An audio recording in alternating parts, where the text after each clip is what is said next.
Hello friends, तुम्हाला माझ्या मागच्या शॉर्ट्समध्ये कळालंच असेल की आम्ही गावी गेलेलो. तर हा त्याचाच व्हिडिओ आहे डिटेलमध्ये. तर आम्ही इथं गावाला आलो आणि त्यानंतर आत्या आणि त्यांच्या फ्रेंडही आलेल्या. इथं मनवा छान घरी खेळत होती आणि मी बाकीची तयारी करत होती. त्यानंतर आत्याने आणि मनूच्या पप्पांनी दोघांनी छान रक्षाबंधन सेलिब्रेट केली. त्यानंतर आम्ही आलो आमच्या गावी, जिथं गोकुळाष्टमी सेलिब्रेट होणार होती. तर आमच्या गावाचं घर हे आता असं सजवलं जात होतं. छान लाईटिंग्स वगैरे लावले जात होते. तर अशी असते आमच्या दरवर्षाची गोकुळाष्टमी गावी. मागच्या वर्षीचाही व्हिडिओ मी अपलोड केलेला आहे आपल्या चॅनलवर, नक्की बघा तोही व्हिडिओ. आणि ह्या अशा प्रकारे सजावट झाल्यानंतर मध्ये मनवा सगळ्यांना भेटत होती. खूप दिवसांनी आलेली ती इकडं. 5 ते 6 महिने होऊन गेले होते सगळ्यांना भेटून आणि सगळ्याची लाडाची नात आहे. तर सगळे तिला भेटत होते छान आणि तीही ह्यावेळेस सगळ्यांना छान भेटत होती. नाही तर याआधी मनवा म्हणजे कोणाकडे जायचीच नाही, ती खूप रडायची. आणि इकडं आम्ही आता फुलोरा बांधायची तयारी करत होतो आणि ते सगळं काम झाल्यानंतर ह्या आहेत माझ्या आत्ते सासू. त्यांच्यासोबत मी आता देवाचं स्नान वगैरे घालत होती श्रीकृष्णाचं आणि त्यांना छान सजवत होती. कारण की आता थोड्याच वेळात गोकुळाष्टमीचा कार्यक्रम सुरू होईल, तर त्यांना पाळण्यात बसवायचं होतं. तर हे सगळं चालू होतं आमचं. तर आम्ही इथं साज घालत होतो. त्यांचे हे जे सामान आहे साज शृंगाराचं ते काढलं आणि आम्ही दही दुधाने छान आंघोळ केली त्यांची. आणि श्रीकृष्णाच्या मूर्तीला मी छानपैकी सजवलं, त्यांना छान आंघोळ वगैरे घालून. तर अशा पद्धतीने मी दरवर्षी हे करत असते. मला खूप आवडतं हे सगळं करायला.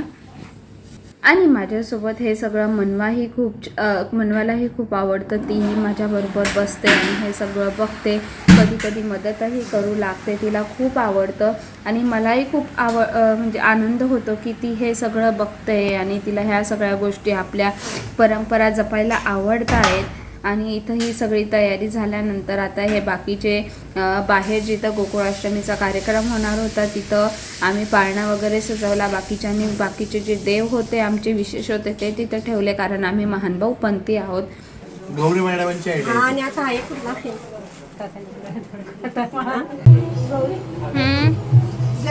चहा तो उद्या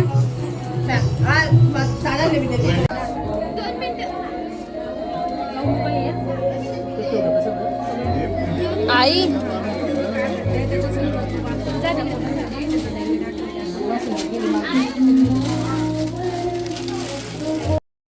आणि ही आता आपली राधाराणी तयार झालेली आहे. म्हणजे आपली मनवा इथं तयार झालेली आहे राधाराणीच्या रूपामध्ये. खूप आता परिश्रमाने ती तयार झाली, कारण की ती तयार व्हायचं नाही म्हणत होती, खूप रडत होती. पण थोड्या वेळाने झाली तयार आणि मग तिने घातला घागरा वगैरे आणि अशा पद्धतीने ती तयार झाली छान. आणि इथं लोक दर्शनाला येत होते, त्यांना मी हळदी कुंकू देत होती. आणि तुम्हाला माझा लुक कसा वाटला मला नक्की कमेंट करून सांगा. मी काही जास्त दिसलेली नाही आहे, कारण की मी थोडंफार शूट करत होती आणि मी मनवाच्याही गडबडीत होती थोडंफार. तर बाकीच्यांनी शूट केलं, त्यामध्ये मी नाही दिसली, थोडीशीच दिसली. बट मी लास्टला फोटो अपलोड केलेले आहे, ते नक्की बघा आणि मला सांगा की माझा लुक तुम्हाला कसा वाटला आणि मनवाचाही लुक तुम्हाला कसा वाटला तेही मला सांगा. कारण की मनवाने जे दागिने घातलेले आहे ते मी स्वतः बनवलेले आहे, माझ्या हाताने हँडमेड ज्वेलरी आहे ती.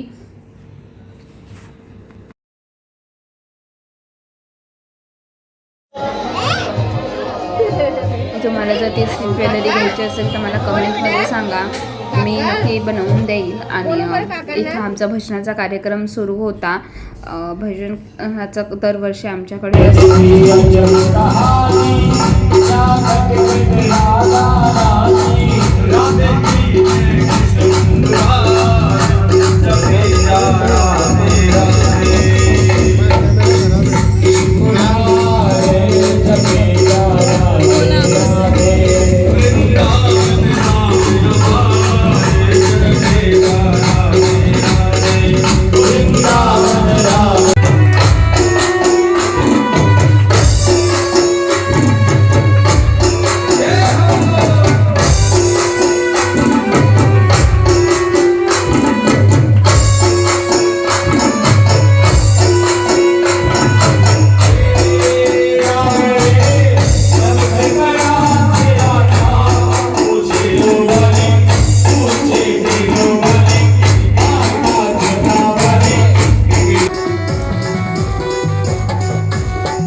आणि आता वाजले 11:15. तर आता ही सगळी जी पूजा चालू आहे ती आता श्रीकृष्णाच्या जन्माची जी पूजा असते ती सगळी चालू आहे.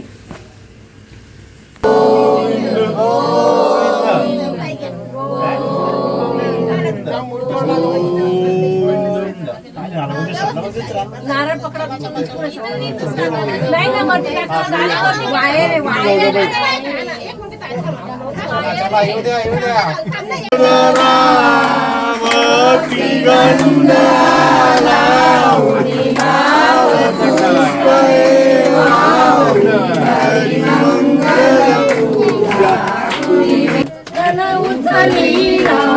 कंस जाळून ब्रह्मदीप शरण तुझला श्रीकृष्ण प्रेम जा दीदी तू पण जा मी धरू का तू पण काय आरती घे ना श्रीकृष्ण प्रेम भारतीय वायुधाना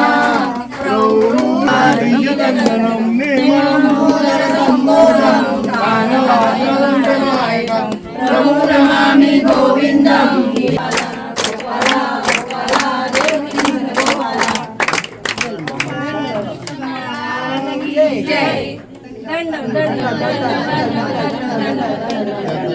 सर्वांना कृष्ण जन्माष्टमीच्या मनापासून शुभेच्छा माझ्या. आम्ही दुसऱ्या दिवशी थांबलो बट ते शूट नाही केलं. असं 2 दिवसाचा आमचा हा प्रवास होता. त्यानंतर आम्ही आलो आमच्या अहमदाबादला परत. भेटूया नेक्स्ट व्हिडिओमध्ये. तोपर्यंत बाय. आणि माझ्या चॅनलला लाईक शेअर कमेंट करायला विसरू नका. व्हिडिओ कसा वाटला मला नक्की कमेंट करून सांगा. आणि मनवाचा लोक आणि माझा लोकही कसा वाटला तेही मला खाली कमेंट करून सांगा. भेटूया नेक्स्ट व्हिडिओला. तोपर्यंत बाय.